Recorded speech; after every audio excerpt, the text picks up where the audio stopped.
tidak usah suudzon. Tapi memang kenyataannya di dalam riwayat Bukhari, ketika Nabi Musa ditanya oleh seseorang, apakah ada orang yang lebih pintar dari Anda? Jawabannya Nabi Musa apa? Tidak ada. Akhirnya kemudian fa'auhallahu azza wa jalla ila Musa. Kemudian maka Allah Subhanahu wa taala memberikan wahyu kepada Nabi Musa tentang seseorang yang namanya Khidir. Namanya Khidir. Dan Nabi Musa itu diminta oleh Allah Subhanahu wa taala untuk mencari Nabi Khidir. Yang di situ Allah nanti memberikan sebuah tanda. Tandanya itu adalah ikan. Faja'alallahu lahu al-huta ayatan. Jadi nanti Nabi Musa itu disuruh membawa ikan. Ikan ini kan sudah dimasak. Ikan ini sudah dimasak. Yang ikan ini nanti sebagai tanda. Ikan ini nanti kan hidup. Ikan ini akan lepas. Dan kemudian ikan ini akan berjalan menuju laut yang dimaksud. Allah Subhanahu wa taala tidak menunjukkan di mana. Hanya Allah Subhanahu wa taala menyebut Majma'al Bahraini. Majma'al Bahraini itu nanti konteksnya ciri-ciri nanti Nabi Musa akan ketemu dengan Nabi Khidir alaihi assalam. Dari sini kita perlu memahami bahwa di atas langit itu masih ada langit. Di atasnya orang yang pintar itu masih ada yang pintar. Di atasnya orang yang hebat itu masih ada yang hebat. Walaupun konteksnya nanti ilmunya Nabi Musa dengan ilmunya Nabi Khidir yang disebutkan di dalam Al-Kahfi ayat 60 sampai 82 itu berbeda. Nabi Musa itu kalau disebut oleh Nabi Khidir, kamu itu tidak akan mampu mengikuti itu. Dan ternyata memang pas ketika Nabi Musa alaihissalam itu melihat Nabi Khidir membunuh anak kecil, itu Nabi Musa pun juga protes. Ya, tapi kemudian ada hal-hal yang kemudian diterangkan oleh Allah melalui Nabi Musa kenapa anak kecil itu dibunuh. Baik. Para jamaah yang dimuliakan oleh Allah Subhanahu wa taala, Nabi Khidir ini adalah hambanya Allah. Hambanya Allah, dia adalah seorang nabi. Kalau boleh kita katakan Nabi Musa itu disuruh oleh Allah untuk mencari Nabi Khidir di Majma'al Bahraini, pertemuan dua laut. Dan kemudian Nabi Musa disuruh untuk belajar kepada Nabi Khidir. Muncul pertanyaan, derajatnya Nabi Musa dengan Nabi Khidir lebih tinggi mana? Kemudian Nabi Khidir itu syariatnya ikut siapa? Nah itu pertanyaan. Apakah Nabi Musanya yang mengikuti syariatnya Nabi Khidir? Apakah kemudian Nabi Khidirnya mengikuti syariatnya Nabi Musa? Para ulama sepakat bahwa konteksnya Nabi Khidir di dalam posisi syariatnya harus mengikuti Nabi Musa alaihissalam pada waktu itu. Harus mengikuti Nabi Musa alaihissalam. Dan kemudian yang ditunjukkan oleh Nabi Khidir itu ilmunya Allah yang tidak bisa ditiru oleh kita semuanya. Jadi jangan ditabrakkan antara ilmunya Nabi Musa dengan ilmunya Nabi Khidir. Apalagi ada orang yang sok-sokan kemudian mampu seperti Nabi Khidir. Kalau ada orang yang ngaku-ngaku punya kemampuan seperti Nabi Khidir, rusak. Dong-dongi bentino mek mateni wong. Ketika ditanya kamu kenapa membunuh orang, dia akan mengatakan, "Duh, ini wahyunya Allah saya supaya membunuh itu." Tidak bisa ditiru dalam konteks zaman sekarang. Baik, apa yang bisa kita ambil fadilahnya Bapak Ibu yang dimuliakan oleh Allah Subhanahu wa taala?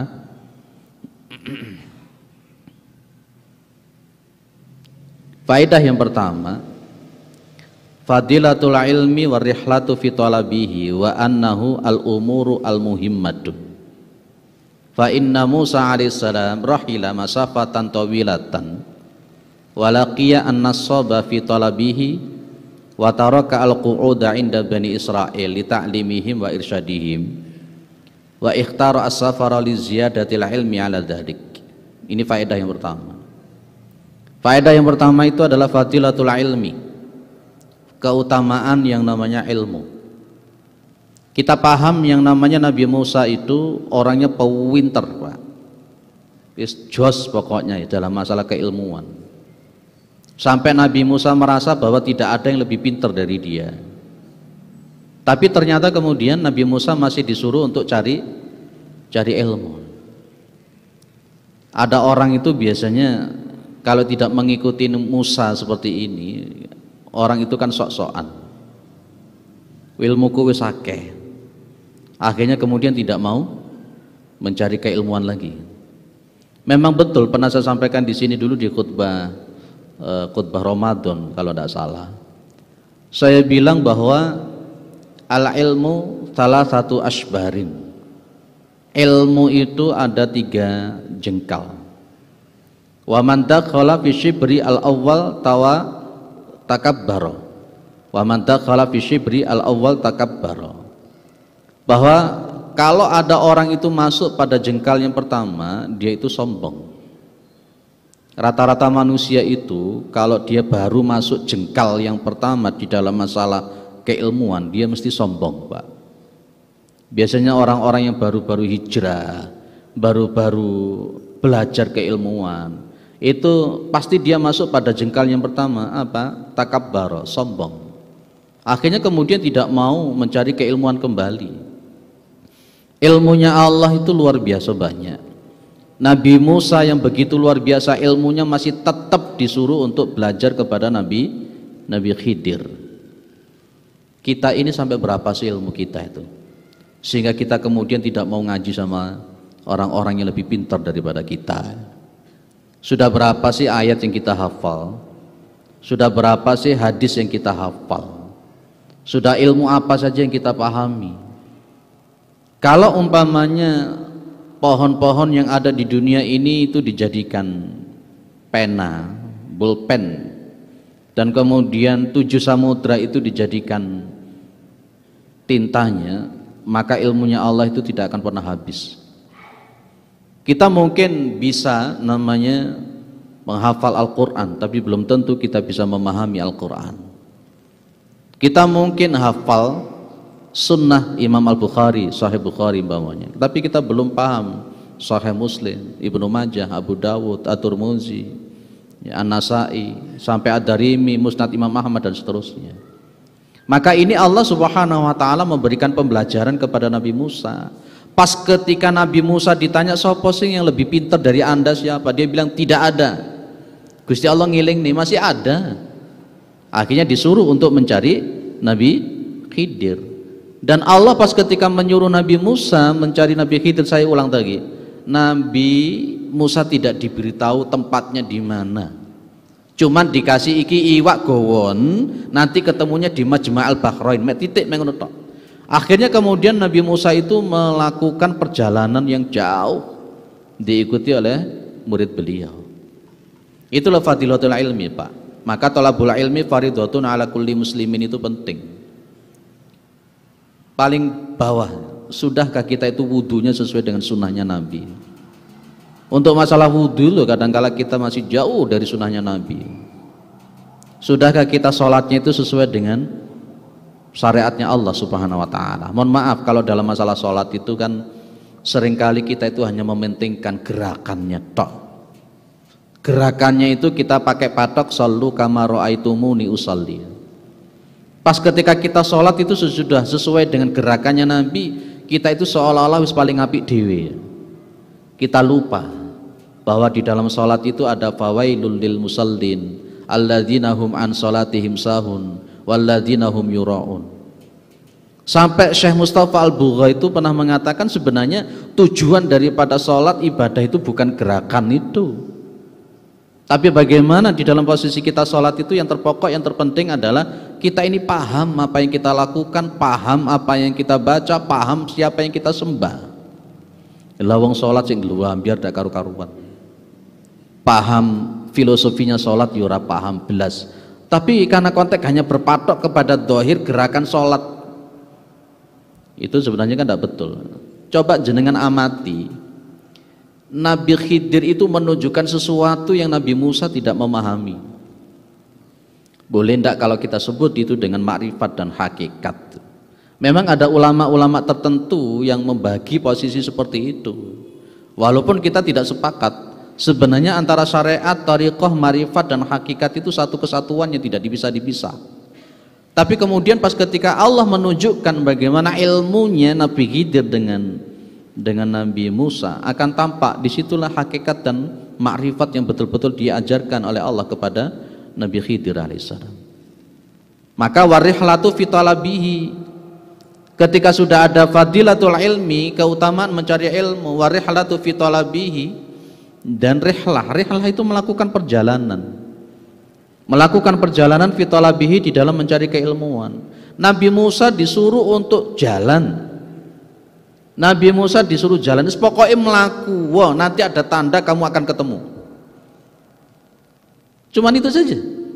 Akhirnya kemudian Nabi Musa melakukan perjalanan yang luar biasa untuk menemukan seorang Nabi Khidir untuk belajar ilmu.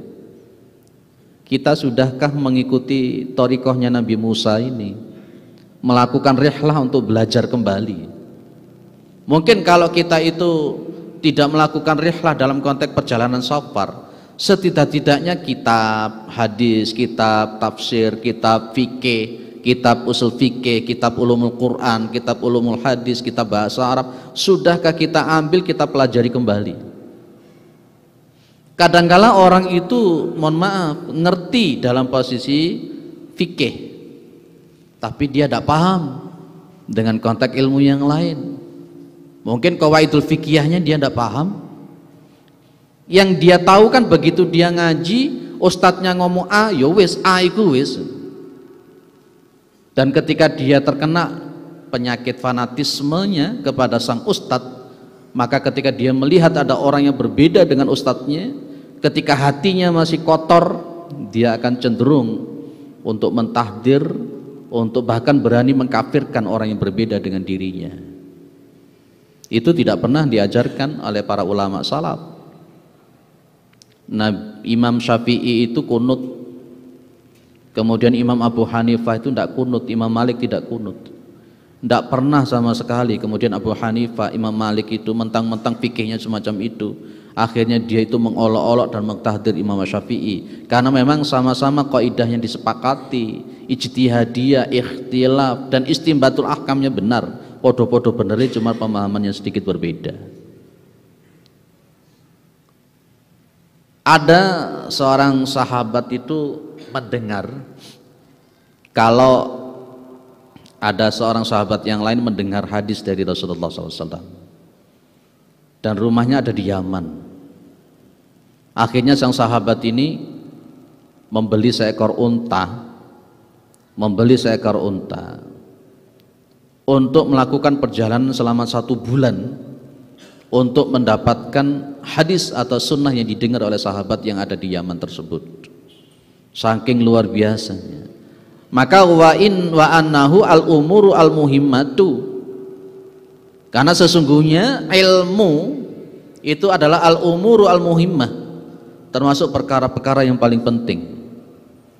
Orang itu kalau dia ibadah tanpa didasari ilmu, persentase ditolak itu besar.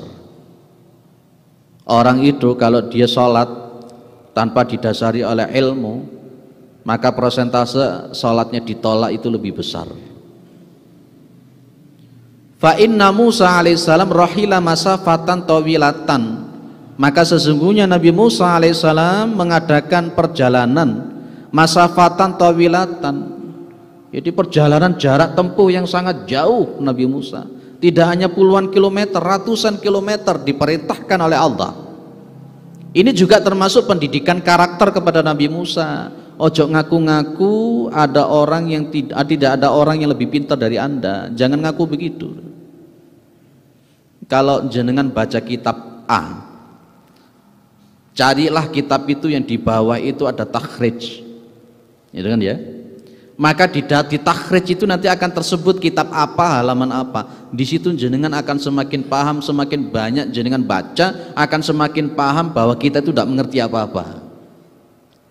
Kadangkala satu kitab itu punya beberapa puluh referensi. Beberapa puluh referensi itu kadangkala belum pernah kita baca. Contoh, saya punya kitab namanya Shahih Adabil Islamiyah yang diminta di 8 masjid di Malang itu untuk dikaji. Masjid-masjid yang berbeda. Kitab Shahih Adabil Islamiyah tentang adab keseharian, mulai bangun tidur sampai tidur, bahkan tidur itu sendiri ada etikanya sesuai dengan sunnahnya Nabi Muhammad SAW. Di bawah ada takhrijnya, ini riwayat siapa, kitabnya apa. Dari situ saya semakin paham betapa hadisnya Nabi, sunnahnya Nabi yang belum saya paham itu luar biasa. Akhirnya akan semakin paham, oh semakin banyak belajar akan semakin paham bodohnya. Betul tak ya? Orang itu kalau semakin banyak ngaji akan semakin kelihatan gobloknya. Tapi orang gak pernah ngaji itu kelihatan sok-sokan pinternya. Itu Nabi Musa itu diajari oleh Allah. Walaqiya an-nasaba fi talabi. Dan Nabi Musa itu mendapatkan an-nasaba. An-nasaba itu cuape, melawaku pak, jalan beratus-ratus kilometer ditempuh oleh Nabi Musa dengan muridnya.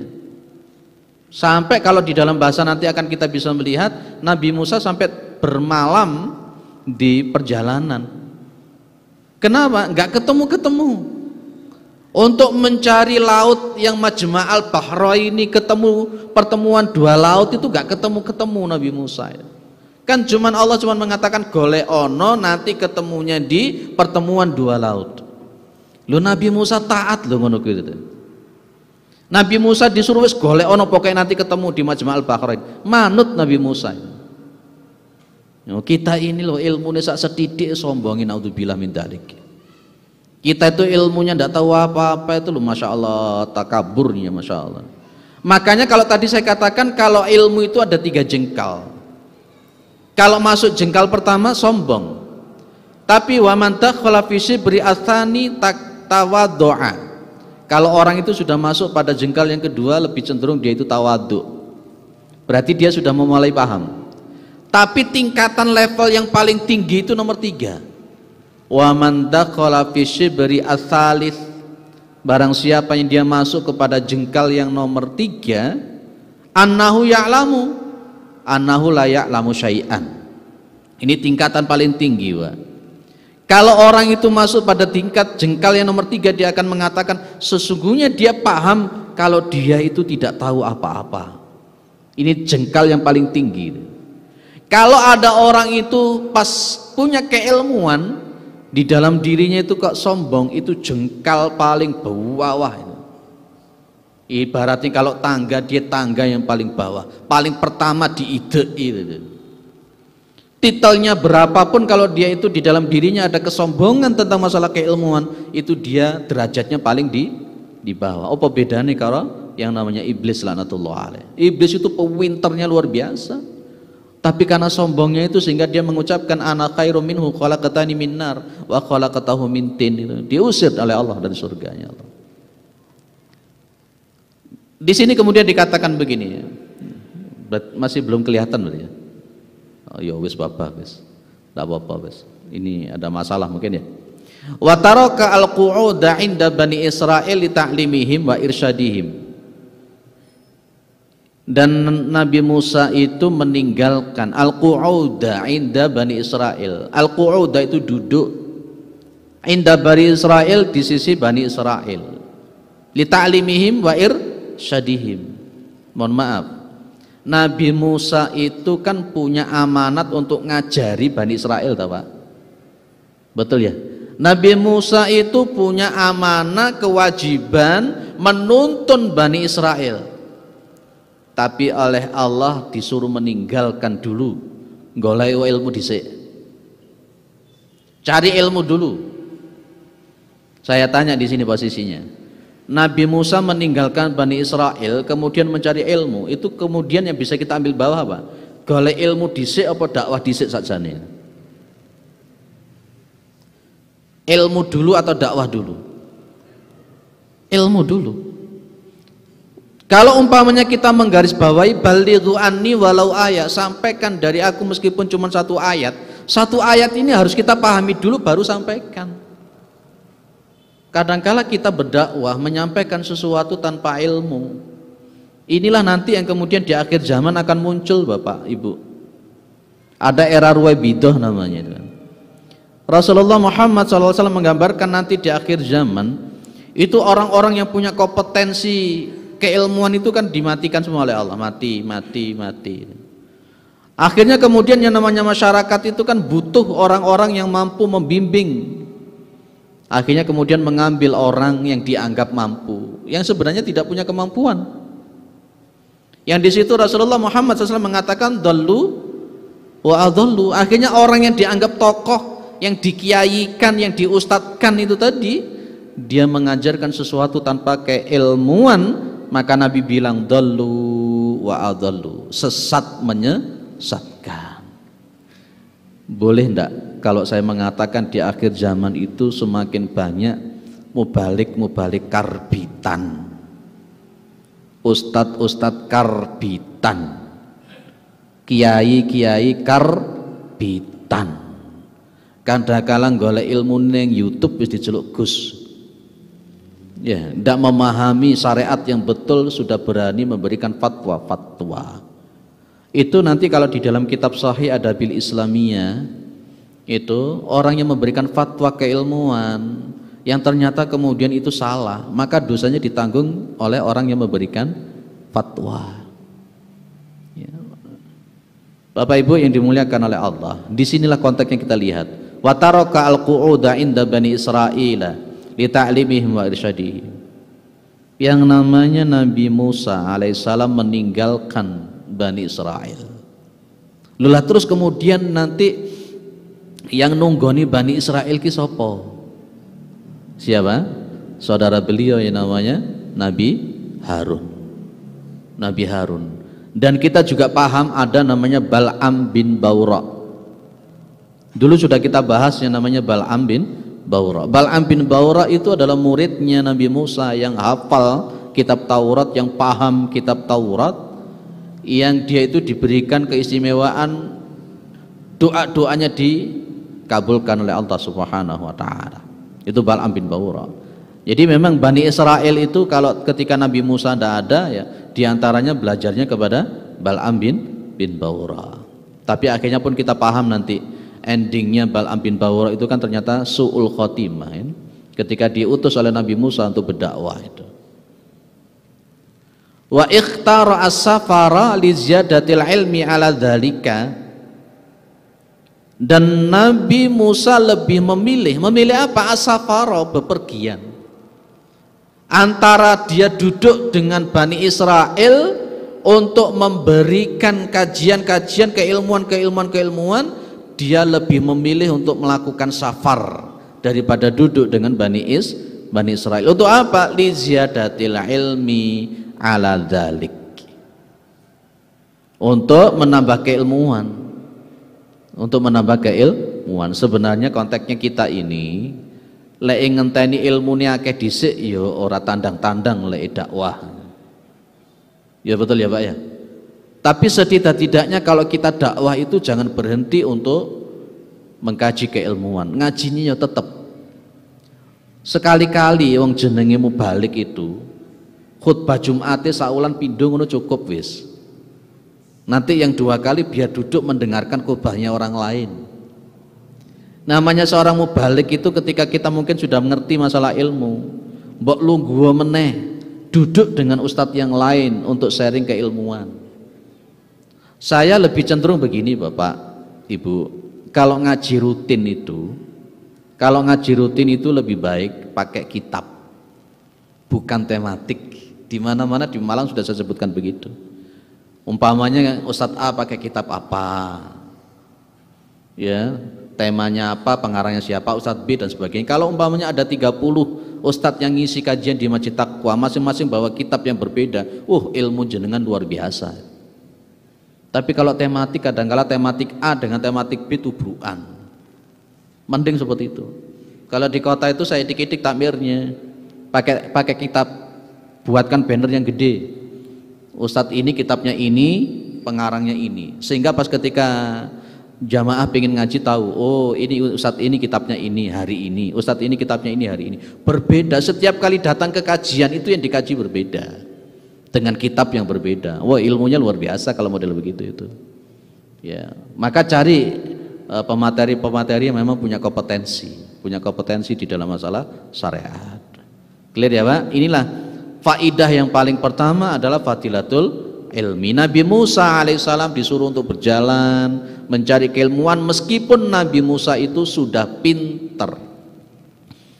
Maka saya kembangkan sedikit ya. Orang itu berkenaan dengan masalah ilmu itu kan dibagi 4. Orang itu berkenaan dengan masalah ilmu itu dibagi 4. Yang pertama, rajulun yadri wa yadri annahu yadri. Ada orang yang pinter Pak, dan dia tahu kalau dirinya itu pinter. Ini rawan sombong, rawan ujub, tapi juga bisa tawadhu. Orang yang kedua, rajulun yadri wala yadri annahu yadri. Ada orang itu yang dia itu pinter dan dia tidak tahu kalau dirinya itu pinter. Ini kayak seperti orang tidur. Ada orang yang nomor 3, rajulun la yadri wa yadri annahu la yadri. Ada orang bodoh, ya, bahasa kasar iki wong goblok. Dan dia itu ngerti kalau dirinya itu goblok. Ini masih mending Pak. Dia bodoh, tapi dia tahu paham kalau dirinya itu memang bodoh. Akhirnya dia masih pengen golek ilmu. Yang repot itu yang nomor 4. Rajulun la yadri wa la yadri annahu la yadri. Ada orang yang bodoh tapi tidak ngerti kalau dirinya itu bodoh. Ada orang yang goblok tapi dia tidak ngerti kalau dirinya goblok. Wah, ini bahaya nomor 4 ya. Lewat nomor 4 itu biasanya ngeyelan, dikandani. Umpamanya kalau hatinya sudah keras itu kadang-kala dikandani yo orang rewes. Jenengan termasuk yang mana? Jenengan termasuk yang pertama, yang kedua, yang ketiga, atau yang 4? Pokoknya jangan sampai yang nomor 4. Jangan sampai nomor 4. Kalau bisa menjadi orang yang pertama sekaligus tawaduk. Jadi orang yang pertama sekaligus tawaduk, rendah hati. Makanya memang konteksnya sekali lagi saya ulang bahwa di atasnya langit itu masih ada langit. Kita masuk ke faidah yang nomor 2. Al-bada'u bil ahammi. Memulai dengan sesuatu yang paling penting. Ini yang kita sebut dengan fikih al-aulawiyat. Fikih al-aulawiyat itu berarti pemahaman tentang mana yang lebih utama dari yang utama, mana yang paling utama dari yang lebih utama. Itu namanya fikih al-aulawiyat. Fikih al-aulawiyat. Saya kembangkan lagi tentang fikih aulawiyat itu. Kalau umpamanya ada sanad yang sahih dengan sanad yang dhaif, maka yang kita dulukan adalah sahih, otomatis itu. Ini otomatis.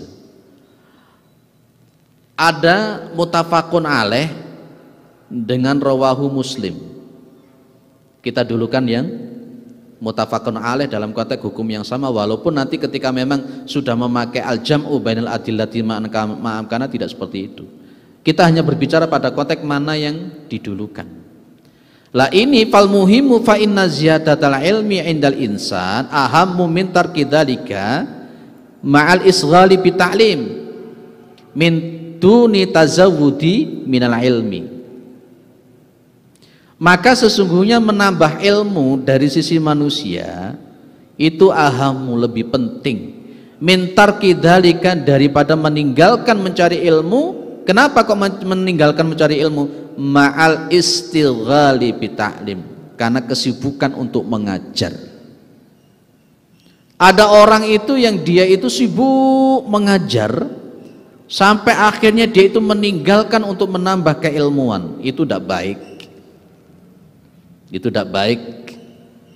Maka min duni tazawudi minal ilmi, ya, daripada untuk mencari sangu bekal di dalam masalah keilmuan. Maka wal jam'u bainal amrayni akmalu, mengumpulkan dua perkara itu lebih sempurna. Maksudnya apa Bapak Ibu? Mengumpulkan dua perkara itu lebih sempurna itu maksudnya apa? Iya, jenengan golek ilmu ini tetap, kemudian jenengan sibuk dengan mengajarkan keilmuan jenengan juga tetap. Tapi sekali lagi kalau ditanya mana yang lebih afdal, mana yang lebih utama, maka mencari keilmuan itu lebih afdal lebih dulu. Golek ilmu sing tenanan dhisik, baru kemudian terjun untuk memberikan keilmuan. Tapi pas ketika jenengan sudah terjun di dalam konteks pemberian keilmuan, kayak seperti saya ini kan namanya kan taklim namanya. Ma'al istighali bi ta'lim. Kalau saya seperti ini namanya ma'al istighali bi ta'lim. Saya mengajarkan. Maka kalau seperti saya semacam ini, maka yang diharapkan oleh Allah Subhanahu wa taala ya tetap ngaji, gitu loh Pak, maksudnya itu. Kalau umpamanya bisa mengumpulkan dua hal perkara, bagus.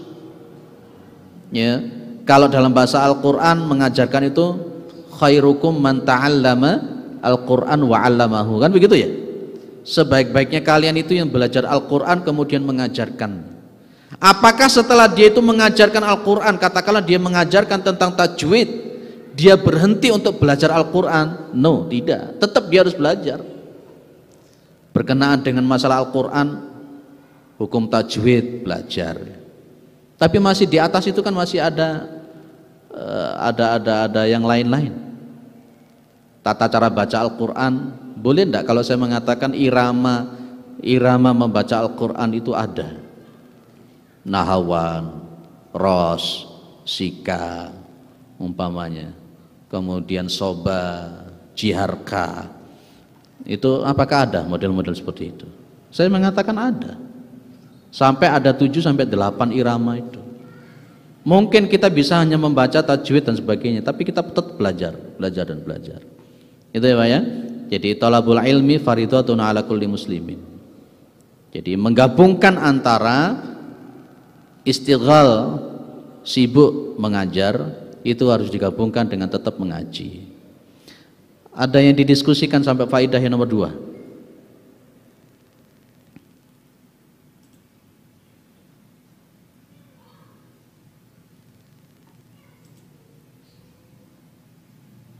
Tidak ada. Baik, kita lanjutkan. Faedah yang nomor 3, jawazu aqdil al-qadimi fil hadri was safari li kifayatil mu'min wa talabur rahati kama fa'ala Musa alaihissalam. Jadi diperbolehkan untuk mengambil al-khadim. Al-khadim itu kayak semacam orang yang melayani. Kalau boleh saya katakan, kalau ulama dulu itu mengatakan cantrik. Nabi Musa punya cantrik. Apakah Nabi Musa memang betul-betul punya cantrik? Jenengan lihat di ayat yang nomor 60. Surat Al-Kahfi ayat 60. Wa id qala Musa li fatahu la abrahu hatta ablagha majma'al bahraini au amdiya hukuba. Beliau mengatakan kepada cantriknya itu, kepada li fatahu, muridnya beliau, kita ini tidak istirahat sampai kita menemukan majma'al bahraini, sampai kita menemukan pertemuan dua laut. Au amdiya hukuba, atau kita itu memang nanti akan terus jalan terus menerus. Itu Nabi Musa. Ini yang kita sebut tadi itu masafatan tawilatan itu. Di ayat 60 surat Al-Kahfi ini yang kita sebut dengan masafatan tawilatan. La abrahu hatta ablugha majma'al bahraini au amdiya hukuba. Dan kalimat au amdiya hukuba inilah yang dimaksud dengan laqiya an-nasoba tadi itu. Nabi Musa menemukan capek yang luar biasa. Kemudian tanda, kalau di dalam bahasanya tandanya dari Allah, isyarah kalau nanti akan ketemu itu di ayat yang nomor 61. Di ayat yang nomor 61. Falamma balagha majma'a bainihima nasiya hutahuma fattakhadha sabilahu fil bahri saraba. Ada kalimat fattakhadha sabilahu fil bahri saraba, ayat yang 61. Itu ikan yang tadi itu sudah mati, yang sudah dimasak itu urip meneh, kemudian dia ucul ke pasir. Dari pasir itulah kemudian dituruti oleh Nabi Musa dan sebagainya. Itu namanya khadim. Khadim, bedakan dengan kalimat khodam. Biasanya kalau orang-orang klenik itu menyebut ada khodam. Saya wiritan ini biar punya khodam. Ya, itu jangan melakukan itulah. Kebanyakan khodam-khodam yang diambil itu jin. Khodamnya adalah khodam jin. Wiritan ini supaya kebal ini, wiritan ini supaya ini, itu khodamnya yang bikin sakti itu bukan Allah. Yang bikin sakti itu adalah jin, setan itu. Casingnya adalah casing dengan melakukan amalan-amalan seperti itu. Wong Kanjeng Nabi dilempari pakai batu mukanya berdarah itu. Weh, andai kata umpamanya para sahabat itu kebal semua, Pak. Kan sing mati, Pak. Perang itu luar biasa. Perang Uhud tidak mungkin ada mati 70 orang. 70 orang mati loh, Pak, kena panah, kena pedang. Itu artinya kan 70 orang sahabat ini kan sing kebal. Lah daudongi saiki ayo belajar ilmu kebal. Yang dilalah kemudian ilmu kebal itu disebut dengan ilmu hikmah. Iya, enggak sepakat saya itu dikatakan ilmu hikmah. Kalau umpamanya pada zaman itu para sahabat kebal, Kanjeng Nabi kebal, luar biasa. Ya, itu. Jadi makanya bedakan antara khodam dengan khadim. Nabi Musa itu tidak mengambil khodam. Ya, Nabi Musa itu mengambil khadim. Khadimnya itu siapa? Murid beliau itu. Boleh di dalam posisinya untuk pas ketika safar, ketika mencari ilmu, ini Nabi Musa jalan jauh gitu. Itu ada yang melayani beliau, murid beliau langsung. Kalau dalam bahasa kita namanya cantri. Bapak Ibu yang dimuliakan oleh Allah Subhanahu wa taala, di antara kemaslahatannya di faedah nomor 4 itu, annal maslahata idza iqtadat minal musafiri li talabi ilmin aw jihadin aw nahwihi apa al ikhbaru bimatlabihi. Jadi sesungguhnya maslahah yang ada apabila ada kewajiban daripada untuk musafir melakukan perjalanan jauh di dalam rangka untuk mencari ilmu, di dalam rangka untuk berjihad atau yang lain-lain. Sunnahnya itu al-ikhbaru bimatlabihi wa aina yuridu. Sunnahnya itu memberikan kabar tempat untuk mencarinya di mana dan bagaimana konteksnya untuk mendapatkannya.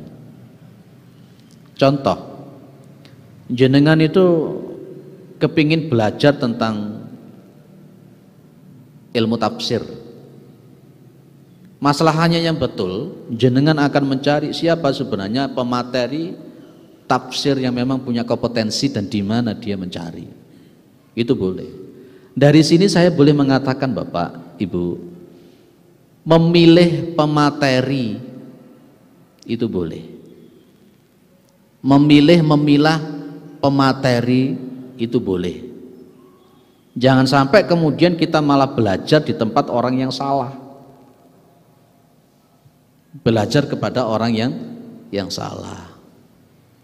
Boleh enggak kita mengambil pemateri yang kompeten?